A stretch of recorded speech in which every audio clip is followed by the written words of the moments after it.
Good morning students. आज हम बात करेंगे फ्रैक्शन की। फ्रैक्शन को सबसे पहले समझते हैं कि क्या होता है फ्रैक्शन। मान लो आपके घर पे एक एक रोटी बनी पड़ी है, ठीक है, और आपकी मम्मा ने एक ही रोटी बनाई है, तो आप दो लोग हो खाने वाले। तो एक रोटी को दो लोग कैसे खाएंगे? हाफ हाफ करके, ठीक है। जैसे हम बीच में से उसको हाफ हाफ कर लेंगे तो एक पर्सन के पास आधी रोटी आ जाएगी और दूसरे के पास आधी रोटी आ जाएगी, ठीक है, ऐसे ही होगा। तो अब हुआ क्या उसके बाद मान लो कि आप दो थे और दो और बंदे आ गए। अगर वो एक रोटी अब चार हिस्सों में बांटनी होती तो एक पर्सन के पास कितनी रोटी आती, कितनी खाना आता? उसको कैसे लिखते हैं? जैसे देखो यहाँ पे तो हमारे पास एक रोटी थी, हमने दो पार्ट कर लिए, एक ये पार्ट कर लिया और एक ये वाला पार्ट कर लिया, तो हाफ हाफ आ गई। हाफ को हम मैथ्स में कैसे लिखेंगे? 1/2 और 1/2, दोनों के पास 1/2 आ गई, है ना। अब अगर हम बात करें कि उसी रोटी के हमने चार पार्ट कर दिए थे, जैसे कि हमने इस एग्जाम्पल में किया हुआ है, चार पार्ट कर दिए। अब एक बंदे के पास कितना पार्ट आएगा? यही चीज़, बस इसी को समझना है कि ये फ्रैक्शन है। कैसे आएगा? देखो, जब हमारे पास टोटल कितने पार्ट थे इसमें, हाफ ऑफ करने के बाद दो पार्ट, एक ये वाला पार्ट और एक ये वाला पार्ट, दो पार्ट थे, तो हमने हाफ ऑफ कर दिया। नीचे आया 2 टोटल पार्ट्स, और उसमें से आपके पास कितने पार्ट्स आए, ठीक है। नीचे आया 2 और आपके पास जितने पार्ट्स आए वो हो गया हाफ। मतलब नीचे टोटल आता है और ऊपर जितने आपके पास पार्ट्स होते हैं वो आता है, ठीक है। अब यहाँ पे दूसरे एग्जाम्पल में हमारे पास एक ही चीज़ के चार पार्ट्स हैं, तो टोटल पार्ट्स कितने हैं? 4, और आपके पास कितने पार्ट्स हैं? 1। ये है फ्रैक्शन, ठीक है। अब समझना ये है, हर बार यही होगा, नीचे जो आएगा हमारा टोटल पार्ट्स आएंगे, ठीक है, टोटल पार्ट्स, और ऊपर हमारा आएगा जो हमने पार्ट यूज़ किया है या खाया है या जो भी कंज्यूम किया है, ठीक है। ये फ्रैक्शन समझ आ गई। अब यहाँ पे एक और चीज़ क्या होती है इम्पॉर्टेंट, जो मेन फ्रैक्शन है, ये ध्यान से सुनना चीज़। अब अगर मैं आपसे बात करूँ कि आपने क्या किया, एक पार्ट ये वाला खाया, जो आप दो दो लोग थे तो उनमें से एक हाफ हाफ खाया ना, एक ये वाला पार्ट खाया, और यहाँ से आपने एक ये वाला पार्ट खाया, इतना, ठीक है। तो आपने टोटल कितने पार्ट्स खाए फ्रैक्शन में? अगर मैं पूछूं तो आपने एक ये वाला पार्ट खाया और एक यहाँ से एक ये पार्ट खाया, तो आपने कितने पार्ट्स खाए? अब में से बच्चे बोलेंगे कि सर हमने दो पार्ट्स खाए, है ना, दो पार्ट्स खाए। और टोटल पार्ट्स कितने थे? टोटल पार्ट्स यहाँ पे 1 2 3 4 5 6 पार्ट्स थे। टोटल 6 पार्ट्स में से आपने कितने पार्ट्स खाए? दो पार्ट्स खाए, है ना। आप बोलोगे कि सर टोटल 6 पार्ट थे और मैंने उसमें से दो पार्ट्स खाए। अब यहाँ पे होती है गलती। क्या गलती होती है? अगर आप ध्यान से देखो इस चीज़ को, यहाँ पे पार्ट का साइज़ कितना है? हाफ, है ना, हाफ पार्ट है। और यहाँ पे पार्ट का साइज़ कितना है? इस वाले से छोटा है ये वाला, है ना। ये अगर मैं इसको फर्स्ट बोलूँ और इसको सेकंड बोलूँ तो फर्स्ट वाला बड़ा है सेकंड वाले से। यहाँ पे ये दिक्कत आती है। आपने तो बोल दिया कि हमने 2/6 खाया पार्ट, पर 2/6 किस हिसाब से? इसमें जब पार्ट्स आप कुछ भी यूज़ करते हो तो वो इक्वल होने चाहिए, पर ये वाला और ये वाला पार्ट तो इक्वल नहीं है। इसमें कहाँ बन रहा है हाफ और इसमें बन रहा है फोर्थ पार्ट, है ना। तो ये तो इक्वल हो नहीं सकते।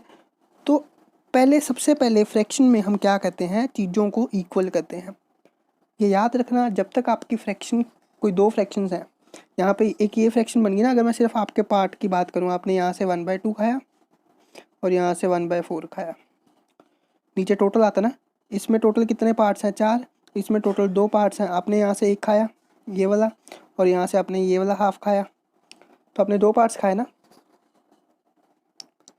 ठीक है। अब यहाँ पे नीचे 4 है और यहाँ पे नीचे 2 है, तो जब तक ये दोनों इक्वल नहीं होते आप फ्रैक्शन को सॉल्व नहीं कर सकते, ठीक है। तो सबसे पहले हमें क्या करना होगा? इनको इक्वल करना होता है, ठीक है। इक्वल करने के लिए हम क्या करेंगे? पहले डिनोमिनेटर को सेम करना है। यहाँ पे है 1/4 और यहाँ पे है 1/2, ठीक है। आप दो तरीक़ों से कर सकते हो, या तो आप यहाँ से ही देख लो कि आपके पास कौन सा ऐसा नंबर है इन दोनों में से, या इन दोनों के टेबल पे कोई ऐसा नंबर है जो दोनों के टेबल पे आता है, जैसे अगर मैं एग्जांपल लूँ 4 का, अब 2 के टेबल पे 4 आता है, यस, और 4 के टेबल पे 4, यस। तो इसके अलावा आप एग्जांपल 8 ले सकते थे। अब 2 के टेबल पे 8 भी आता है और 2 के टेबल पे 4 के टेबल पे भी 8 आता है। तो हमने क्या करना है, हमने सबसे छोटे वाला लेना है, ठीक है, नंबर वो जो सबसे छोटा हो वही वाला लेना है। इसके अलावा अगर आपको ये सिस्टम समझ नहीं आ रहा तो आप ऐसे भी कर सकते हो, आप इन दोनों का एलसीएम लो, 4 और 2 का, 2 1 ज़ा 2, 2 2 ज़ा 4, 2 1 ज़ा 2, 2 1 ज़ा 2, कितना हो गया एलसीएम, 4 आ गया। अब मैंने 1/4 और 1/2 को, दोनों के डिनोमिनेटर को 4 में चेंज करना है, जो हमारा एलसीएम आया है, ठीक है। ये तो पहले से ही 4 है, और 2 को 4 बनाने के लिए किससे मल्टीप्लाई करेंगे, 2 को 4 बनाने के लिए किससे मल्टीप्लाई करेंगे, 2 को 4 बनाने के लिए 2 से मल्टीप्लाई करेंगे। तो हम क्या करेंगे, इन दोनों जो 1/2 है, इन दोनों को 2 से मल्टीप्लाई कर देंगे। 1/2 मल्टीप्लाई बाय, ऊपर अगर 2 मल्टीप्लाई हो रहा है तो नीचे भी करेंगे, ठीक है, ये याद रखना है। ऐसा हम क्यों करते हैं, ताकि ये 2 और 2 कट जाए तो हमारे पास वही वाला नंबर आ जाए जो स्टार्टिंग में था। नंबर चेंज तो नहीं ना कर सकते, अगर 10 है तो 10 ही रहेगा, 10 को 20 तो बना नहीं सकते, ठीक है। प्रोसेस ऐसा रखते हैं ताकि उसकी कटिंग करके पहले वाला नंबर हम ला सकें, ठीक है। तो हमने इस 1/2 को क्या किया, दोनों को 2 2 से मल्टीप्लाई कर दिया, ऊपर भी और नीचे भी, तो ये बन गया 2 1 ज़ा 2 और नीचे 2 2 ज़ा 4, और साथ में किसको ऐड करना है, 1/4 को। तो 2 + 1 कितना होता है, 3, और नीचे आ जाएगा कॉमन 4। अब यहाँ पे ना एक और चीज़ करते हैं बच्चे, क्या करते हैं, देखिए आज मैं फ्रैक्शन आपको डिटेल में समझाऊंगा ताकि आपको आगे कभी दिक्कत ना आए। बच्चे इस क्वेश्चन को करने के ना बहुत सारे तरीके हैं, गलत तरीके ज़्यादा हैं, सही तरीके कम है। मैं आपको डीपली समझाता हूँ आज कि इसमें करने क्या आता है, ठीक है। मान लो मैं एग्जांपल देता हूँ, 1/4 और 1/2 को मैंने प्लस करना है, ठीक है। ये तो आपने सीख लिया कि डिनोमिनेटर हमने सेम किया था, 4 आ गया था, यहाँ पे 1 + 2 आ जाएगा और ये बन जाएगा 3/4। एक तरीका ये है। दूसरा तरीका क्या है, बच्चे क्या कहते हैं, इन दोनों को ऐड किया 2 और 4 + 2 6। ये तो मैंने आपको बता ही दिया कि ये गलत होता है और क्यों होता है, ये भी आपको पता चल गया होगा, ठीक है। अब इसके अलावा क्या हो सकता है, जैसे 1/2 को मैंने बोला था, इसको हमने डिनोमिनेटर सेम करना है तो हमने इसको कर दिया 2/4, और दूसरा वाला क्या था हमारे पास 1/4, इसको ऐड कैसे करेंगे। अब देखो यहाँ पे 4 और 4 दोनों आ गए ना, तो हम इनको कॉमन ले लेते हैं और ऊपर वाले ऐड हो जाते हैं, 2 + 3। ये होता है फ्रैक्शन को ऐड करने का सही तरीका, ठीक है। नीचे वाला कॉमन ले लिया, 4 आया था, जब दोनों में सेम आ गया तब, और ऊपर वाले ऐड कर दिए, ठीक है। अब अगर मैं आपको, आपका होमवर्क का अभी क्वेश्चन आप मुझे करके दिखाओगे, अगर यहाँ 1/4 + 1/8 होता तो आप उसको कैसे सॉल्व करते, या आपने मुझे इसका आंसर निकाल के मुझे कमेंट सेक्शन में बताना है कि इसका एग्जैक्ट आंसर क्या आएगा, ठीक है। आपका होमवर्क टाइप हो जाएगा, पता चले आपको समझ आया कि नहीं। मैं आपको थोड़ा हिंट दे देता हूँ, पहले आप डिनोमिनेटर सेम करना, वो आप ऐसे एलसीएम निकाल के कर देना। जब आपने एलसीएम निकाल के जो भी एलसीएम आया, इन दोनों को उसमें चेंज करना, ठीक है। मान लो यहाँ पे आपका 16 आता है, यहाँ 8 आता है, कुछ भी आता है। 4 को 8 बनाने के लिए क्या करेंगे, जो भी मल्टीप्लाई करेंगे दोनों से मल्टीप्लाई होगा, ऊपर भी और नीचे भी। ऐसे ही 8 को 16 या 8 बनाने के लिए क्या करेंगे, जो भी करेंगे ऊपर और नीचे दोनों जगह मल्टीप्लाई करेंगे उस चीज़ को, ठीक है। ये समझ आ गया। अब हम बढ़ते हैं क्वेश्चंस की ओर।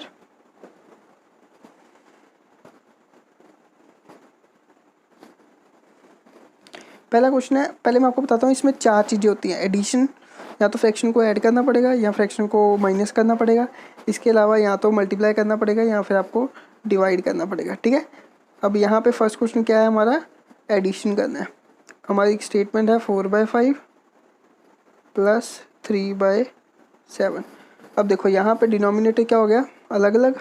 तो पहले क्या करेंगे हम, सबसे पहले सारी फ्रैक्शन जो है डिनोमिनेटर बेस्ड है। अगर डिनोमिनेटर की नॉलेज हो गई कि डिनोमिनेटर अलग अलग हो तो नहीं सॉल्व कर सकते, तो आपको एक तरीके से फ्रैक्शन समझ आ गई। अब ये 5 और 7 है, ये दोनों तो सेम नहीं है, तो इसको सेम करने के लिए क्या करेंगे, इन दोनों का एलसीएम, 7 1 ज़ा 7, 5 ऐसे ही आ जाएगा, फिर 5 1 ज़ा 5, ये आ गया। अब उसके बाद 7 और 5 आया था, तो इनका एलसीएम हो जाएगा 35, एलसीएम हो गया जी हमारा, यहाँ पे लिख देते हैं एलसीएम 35 हो गया। अब मैंने 4/5 को 35 में चेंज करना है। इस 5 को 5 के टेबल पे 35 कहाँ आता है? 7 पे, तो मैं दोनों जगह 7 मल्टीप्लाई कर दूंगा। ये कितना बन गया? 7 4 ज़ा 28 और नीचे 7 5 ज़ा 35। नीचे वाला सही हो गया, इक्वल हो गया। अब आते हैं ऊपर वाले पे। ऊपर वाला क्या है जी? प्लस करना है हमने 3/7 को। अब 3/7 को, अब इस 7 को 35 बनाने के लिए किससे मल्टीप्लाई करेंगे? 5 से। तो अगर नीचे 5 से मल्टीप्लाई किया तो ऊपर भी 5 से मल्टीप्लाई। 7 5 ज़ा 35 और 5 3 ज़ा 15। ये कितना बन गया? 15 प्लस बाय 35। अब इन दोनों को प्लस करना है, प्लस कर देते हैं। हमारे पास दो चीज़ें आ गई हैं, हम इनको लिख लेते हैं। एक तो आ गया 28/35 और दूसरा आ गया हमारे पास 15/35, है ना। 15/35 को हम यहाँ पे लिख के प्लस कर देते हैं।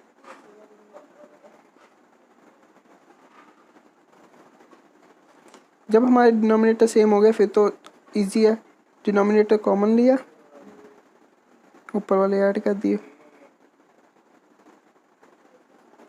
ठीक है। ऊपर ऐड किया कि तो जितना भी आ जाएगा 43 आ जाएगा। 43/35 इसका आंसर हो जाएगा। अब आपने क्या करना है, फर्स्ट क्वेश्चन मैंने करवा दिया आपको, सेकंड आपने करके दिखाना है मुझे। आप इस पर क्या कर सकते हो, जिसके नीचे कुछ नहीं होता आप 1 लगा सकते हो। और यहाँ पे कितना है? 1/3। डिनोमिनेटर सेम करो, उसके बाद ऐड कर दो।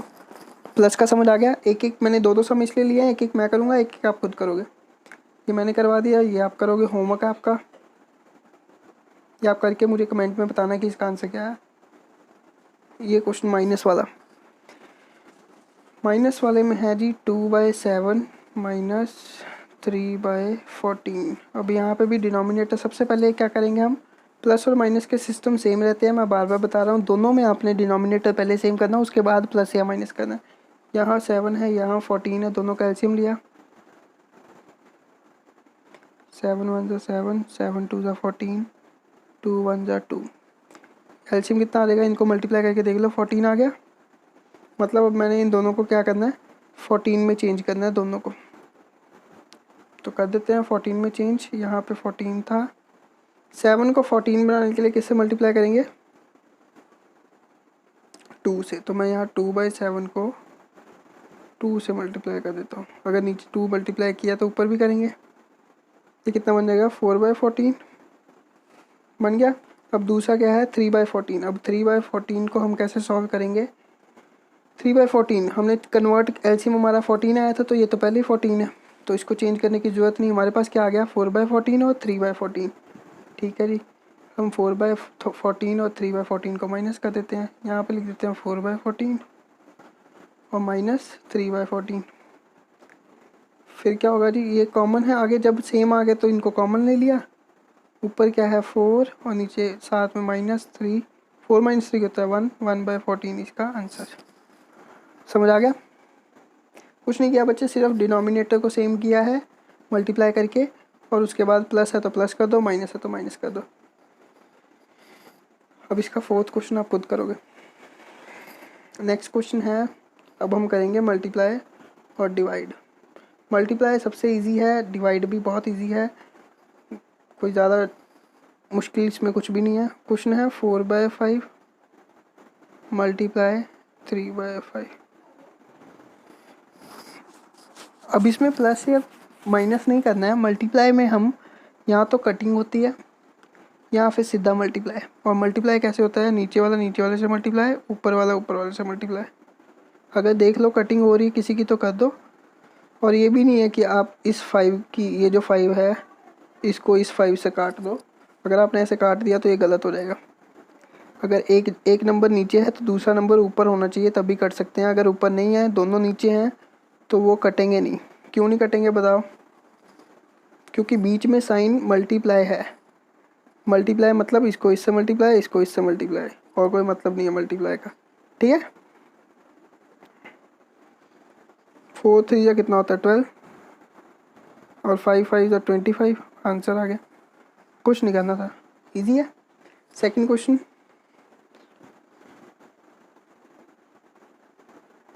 2/3 मल्टीप्लाई बाय 3/7। अब यहाँ पे कुछ कट रहा है, देखो एक 3 नीचे है, एक 3 ऊपर है, तो ये कट गए, बचा क्या, 2 और 7 बचे, तो ये हमारा आंसर हो गया। समझ आ गया मल्टीप्लाई। अब डिवाइड में क्या है,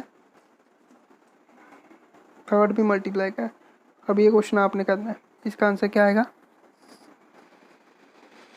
ये क्वेश्चन मैंने सिर्फ इसलिए डाला है, देखो इसके दो ऑप्शन हम करते हैं, ऑप्शन से आप ऑप्शन ए बी सी बताना, ठीक है। ऑप्शन ए है, या तो इसका आंसर आएगा 4/9, ठीक है। दूसरा ऑप्शन है, आप मुझे कमेंट में बताना कि आपका आंसर क्या है, ए है, बी है या सी है। बी ऑप्शन देते हैं आपको, बी ऑप्शन होगा, या तो इसका आंसर होगा 1, ठीक है। सी ऑप्शन, बस दो ऑप्शन बहुत है, ए या तो 4/9, बी या तो 1। अब आप बताओ इसका एग्जैक्ट आंसर आपके हिसाब से क्या होगा, मुझे कमेंट में बताना। 1 मिनट दे देते हैं आपको। क्वेश्चन है हमारा 2/3 मल्टीप्लाई 2/3। ये कुछ चेक करने के लिए स्पेशल क्वेश्चन दिया मैंने आपको। क्यों दिया, देखो अब समझना इसको। अगर आपने निकालना है तो आप इसको पॉज करके निकाल सकते हो, अगर समझना तो देख लो। क्यों दिया है कि बच्चे इसको काट देंगे, इसको काट देंगे और आंसर बता देंगे 1, जो कि है बिल्कुल ही ज़्यादा गलत। क्यों, मैंने क्या बोला था कि जब हम मल्टीप्लाई करते हैं तो एक नंबर अगर नीचे है तो वो कभी तभी दूसरे से कटेगा जब दूसरा ऊपर होगा। ये दोनों तो दोनों ही नीचे हैं और यहाँ पे दोनों ही ऊपर हैं, तो ये कटेंगे नहीं, ये मल्टीप्लाई होंगे, क्योंकि बीच में साइन किसका है, मल्टीप्लाई का। तो ये हो जाएगा 4 4 ज़ा 9, 2 2 ज़ा 4, सॉरी 2 2 ज़ा 4 और 3 3 ज़ा 9। इसका आंसर ए ऑप्शन, ठीक है। ये समझ आ गया। अगला क्वेश्चन है डिवाइड का। क्वेश्चन है 4 डिवाइड बाय 1/8। जब डिवाइड आएगा ना तो क्या करना होता है, ये सुन लो एक चीज़, बस सिंपल एक यही रहेगी इम्पोर्टेंट चीज़। जब भी डिवाइड आए, डिवाइड को रेसिप्रोकल कर दो या फिर उल्टा कर दो। 8 ऊपर कर दो, 1 नीचे, ठीक है। जो भी डिवाइड का ऑप्शन आए उसको उल्टा कर दो। 8 ऊपर, 8 4 ज़ा कितना होता है 32, तो इसका आंसर 32 हो गया। नेक्स्ट क्वेश्चन है 5/7 डिवाइड बाय 14/15। याद ये रखना है, दूसरी वाली को उल्टा करना है जब बीच में साइन डिवाइड का, और डिवाइड का साइन चेंज हो जाएगा मल्टीप्लाई में, ठीक है। तो हम क्या करेंगे, इसमें डिवाइड का साइन चेंज करके कर दिया मल्टीप्लाई, और इसको कर दिया रेसिप्रोकल। रेसिप्रोकल मतलब उल्टा। 14 ऊपर था ना, 14 अब नीचे चला जाएगा, 15 ऊपर आ जाएगा। उसके बाद देख लो कटिंग हो रही है तो कर दो, वरना छोड़ दो। अगर कटिंग नहीं हो रही तो सिंपल मल्टीप्लाई, और ये इनको मल्टीप्लाई करके आपका आंसर आ जाएगा, ठीक है। मुझे उम्मीद है कि आपको ये समझ आ गया हो। Thank you.